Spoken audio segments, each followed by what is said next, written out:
You think you're a tough guy? What are you gonna do, strong-arm me? We'll see about that. You know, I think you got the wrong impression about me. I think in all fairness, I should explain to you exactly what it is that I do. Welcome to WatchMojo.com, and today we're counting down our picks for the top 10 movie portrayals of real-life gangsters. Come on, Donnie. Help me fillet this fat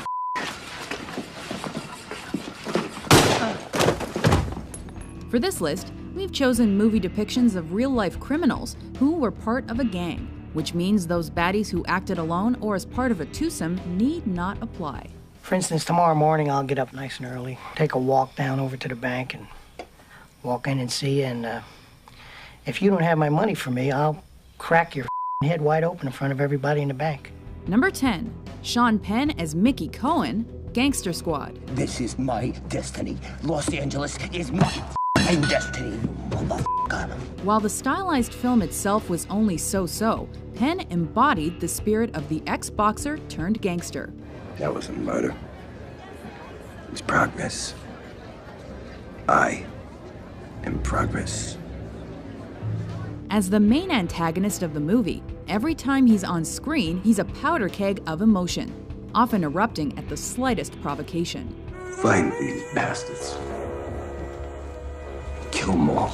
He's loud, brash, and unwilling to back down even as the cops are closing in on him. Come and get it, Cohen! Here comes Santa Claus! Penn strikes a perfect balance between cocky and calculating when portraying this Jewish mafia member and king of the Sunset Strip.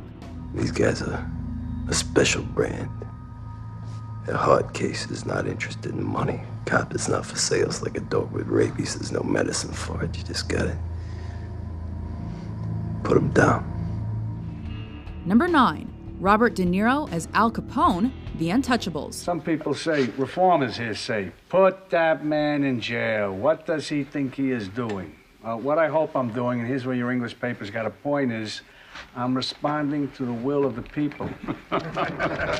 Rod Steiger's depiction in the 1959 biopic was a complex, unglamorous portrayal of Capone, but leave it to De Niro to blow anyone else out of the water. I get nowhere unless the team wins. Team.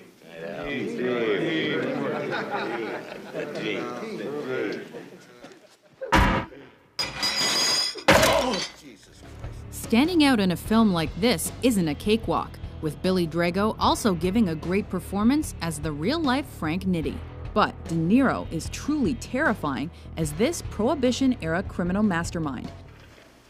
I want that son of a bitch dead. I want him dead. I want him dead. I don't care. What am I, alone in this world? Did I ask you what you're trying to do? Did I ask you what you're trying to do?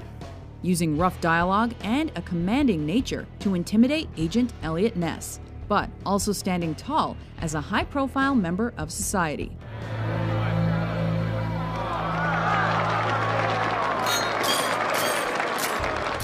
Number 8, Tim Roth as Dutch Schultz, Hoodlum. What I got? I got f***ing horns growing out of my head here? I don't feel nothing. There's a toss-up in this film between Roth's performance and Lawrence Fishburne's portrayal of Ellsworth Bumpy Johnson. Who the hell are you? Me? Oh, Cap! Now you know. I'm the bag man. But Roth edges him out.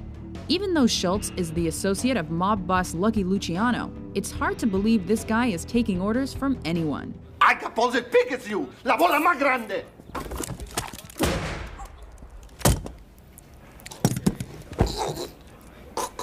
Big balls.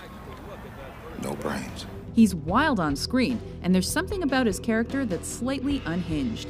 It seems that Dutch is the one calling all the shots, as he orders hits and tries to double-cross his boss.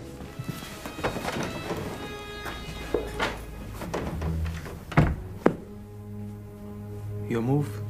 Hoffa will be acquitted, because Hoffa is innocent of the vicious and unsubstantiated charges that face me here. Number 7, Jack Nicholson as Jimmy Hoffa, Hoffa. Even though the movie only met with fair reviews, Nicholson perfectly embodies this larger-than-life Teamsters boss. I heard that before. Mostly told in flashbacks, it tells the story of how Hoffa came to be such a powerful political figure and enemy to JFK, among others. Nicholson is quietly menacing, and it's easy to tell he's not someone to be messed with. So I'm gonna give you a piece of advice. Don't ask for something, but it's a burden to you if you get it. He brings his trademark poker face to the role, Huh? making it impossible to guess what he's thinking. Hey, you know what they used to say in the old days? Tell me now, because I'm gonna find out about it anyway. Number 6, Al Pacino as Benjamin Lefty Ruggiero, Donnie Brasco. What do you want me to say? Go ahead, try and sell it. You want to be a Dunsky? Give it a shot. Dunsky? You call me a Dunsky?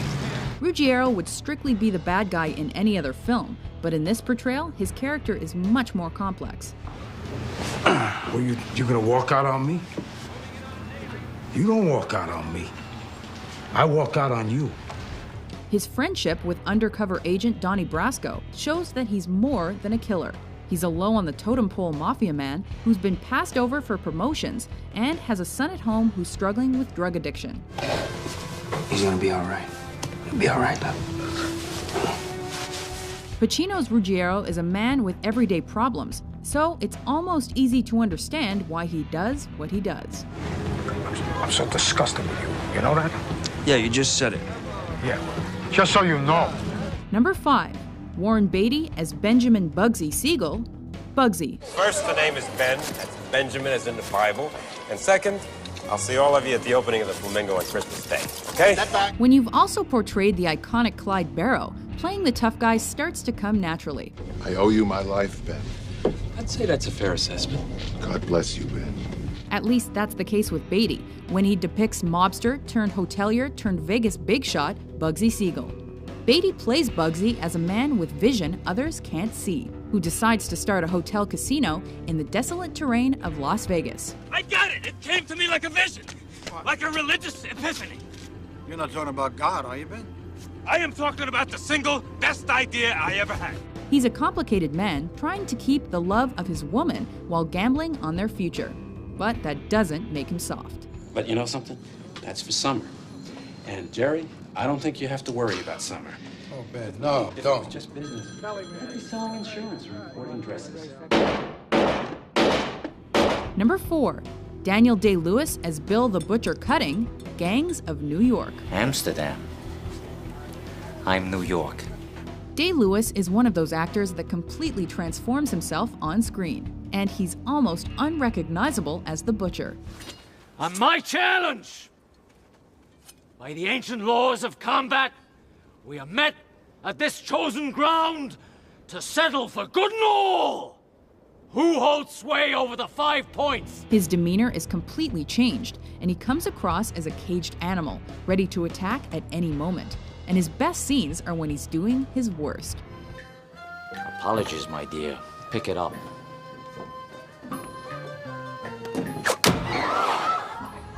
Though the character is not exactly a true-to-history portrayal of the real Bill the Butcher, whose family name was Poole, not Cutting, the role still earned Day-Lewis the 3rd Oscar nod of his career. Number 3, Robert De Niro as Sam Ace Rothstein, Casino. This is not the way to treat people. Listen, if you didn't know you'd be in scam, you're too dumb to keep this job. If you did know you were in on it, either way, you're out. Get out. Go on, let's go. In his second spot on our list, De Niro displays again that he and his Goodfellas co-star Joe Pesci have great chemistry as they portray business partners in the Las Vegas casino industry. I just gotta tell you, it's no joke out here. It's no joke. You gotta keep a low profile. It's not like back home. Right off the bat, they don't like guys like us. And this sheriff's a real cowboy. Even the coppers aren't afraid to bury people out in the desert here. As a gambling handicapper, De Niro depicts Rothstein as someone calculating, methodical, and more conservative than his partner. From now on, I want you to put an equal amount of blueberries in each muffin. An equal amount of blueberries in each muffin. You know how long that's going to take? I don't care how long it takes. Sam doesn't let anything slide past him, though, and his attention to detail leaves him as the only one unscathed. All right? They had other ideas for me. So you are what you are in this world. Number 2, Denzel Washington as Frank Lucas, American Gangster. Either you're somebody You're nobody. Be right back. As Harlem heroin dealer turned kingpin Frank Lucas, Washington gives one of the strongest performances of his career. You gonna shoot me in front of everybody? Huh? Come on. He takes Lucas's Scarface-like tale and paints it as the classic American success story of working hard to achieve your dreams. But in this case, working hard means hiding heroin underneath the coffins of soldiers on their way back from Vietnam. You think you're going to take 100 kilos of heroin into the U.S. and you don't work for anyone? Someone is going to allow that? That's right. The movie may have fictionalized some aspects of Lucas's life, but every bit of this performance is believable. I took care of Harlem, so Harlem's going to take care of me. You can believe that. Before we let our #1 pick out of the slammer, here are a few honorable mentions. These complications with Diego. The stolen cars, getting him released from the castle, this causes me much inconvenience. The 50 kilos could have been a big problem. Huh? I don't like problems. You bullshitting me or what? First thing my father ever taught me was you never bullshit a West Indian bullshit artist. Your daddy is West Indian? My mama. She from Grenada. Grenada. You're gonna tell me who robbed me. Because if you don't, I'm gonna kill every person in that book, starting with your mother, your sister, your girlfriend, that niece of yours, Gabrielle. That's $2,000. Minus my commission. Look at you, swanning around like you're Al Capone. Nobody knows for sure just how much was taken in the daring pre-dawn raid at the Lufthansa cargo terminal at Kennedy Airport. #1, Ray Liotta as Henry Hill, Goodfellas. The city cops say 5. Lufthansa has not said anything, but they promise to break their silence soon with a press conference. No, son of a bitch! He's the man who became an FBI informant and helped take down 50 of his mob pals. And it's Liotta's depiction of Hill as an outsider that makes this performance so memorable. Jimmy and I could never be made because we had Irish blood. It didn't even matter that my mother was Sicilian. To become a member of a crew, you've got to be 100% Italian so they can trace all your relatives back to the old country. Viewers sympathize with a man who grew up in mafia culture and proudly proclaims at the beginning of the film, as far back as I can remember, I always wanted to be a gangster. Even the real-life Hill praised Liotta's performance, often appearing in the media in support of the film. We don't want to know what he would have done had he not liked it. What do you want, You want some? Huh? Oh! Hey! What are you doing? I swear my mother, if you touch her again, you're dead! Do you agree with our list? Which gangster seemed real to you? I was raised on a farm in Mooresville, Indiana. My mama died when I was 3. My daddy beat the hell out of me because he didn't know no better way to raise me. For more Tough Guy Top 10s published every day, be sure to subscribe to WatchMojo.com. You're warned. Don't ever go over my head again, you motherfucker, you.